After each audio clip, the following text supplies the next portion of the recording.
السلام علیکم ناظرین، میں ہوں حکیم عمران اور آپ دیکھ رہے ہیں اس وقت میرا آفیشیل یوٹیوب چینل ہربل استاد۔ ناظرین، آج کی ویڈیو کے اندر میں آپ کو اس بات کا جواب دوں گا، اس بات کے بارے میں بتاؤں گا کہ اگر مرد کے سپرم جو ہے وہ انتہائی کمزور ہیں، ٹھیک ہے، انتہائی جو ہے خستہ حالت میں ہے، نیم مردہ حالت میں ہے، لیکن پھر بھی کیا حمل ٹھہر سکتا ہے یا نہیں ٹھہر سکتا؟ کیونکہ حمل ٹھہرنا ویسے تو ایک اللہ کی قدرت ہے، جسے چاہے وہ عطا کر دے، جسے چاہے وہ نہ عطا کرے، اس میں جو ہے انسان کا کوئی کردار نہیں ہوتا، لیکن یہ ہے کہ ایک وسیلہ بنتا ہے، ایک بہانہ بنتا ہے، ٹھیک ہے، جو کہ سائنسی لحاظ سے ہم جانتے ہیں کہ کیا کیا ہوتا ہے۔ تو ناظرین، بار بار سوال یہ کیا جا رہا تھا کہ کیا ایسا اگر ہو تو حمل ٹھہر سکتا ہے یا نہیں ٹھہر سکتا۔ تو ناظرین، آج کی ویڈیو کے اندر انشاءاللہ اسی کے بارے میں آپ کو بتاؤں گا۔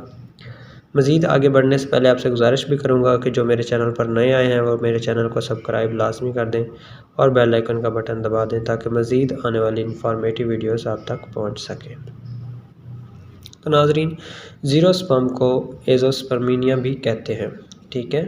اگر کوئی مرد جو ہے اس کا شکار ہے، یعنی کہ شادی ہو چکی ہے لیکن وہ اس مرض کا شکار ہے، اس کے سپرم جو ہیں وہ ڈیمیج ہے، ٹھیک ہے، کم نیم مردہ حالت میں، ان کی موٹیلٹی پوری نہیں ہے، ٹھیک ہے، ان کا لائف ٹائم پورا نہیں ہے، تو کیا اس کے ہاں بچہ پیدا ہو سکتا ہے؟ نہیں ہو سکتا۔ تو ناظرین، اس کا جواب میں کہوں گا کہ ہاں ایسا پاسبل ہے، ہو سکتا ہے، لیکن اس کے لیے ہے کہ عورت کے جو ایگز ہیں ان کا ہیوی ہونا، یعنی کہ ان کے صحت مند ہونا، ٹھیک ہے، ان کی موومنٹ، ان کا لائف ٹائم ہر لحاظ سے اگر وہ ٹھیک ہیں تو اس میں جو ہے اگر خوش قسمتی اس کی شامل ہو تو اس میں چانسز ہوتے ہیں کہ حملہ ہو جائے گا، یعنی کہ حمل ٹھہر سکتا ہے۔ تو ناظرین، آپ جو ہے زیرو سپرم کے ساتھ بھی اپنا حمل ٹھہرا سکتے ہیں اگر آپ کی قسمت اچھی ہو اور آپ کے جو پارٹنر ہے، خاص طور پہ جو آپ کی وائف ہے وہ بالکل صحت مند ہے، ٹھیک ہے، آپ اس کے ساتھ جو ہے اپنی جذبات جو ہیں وہ برقرار رکھتے ہوئے اس کو جذبات کو جو ہے برقرار کر کے آپ اس سے ہم بستری کرتے ہیں تو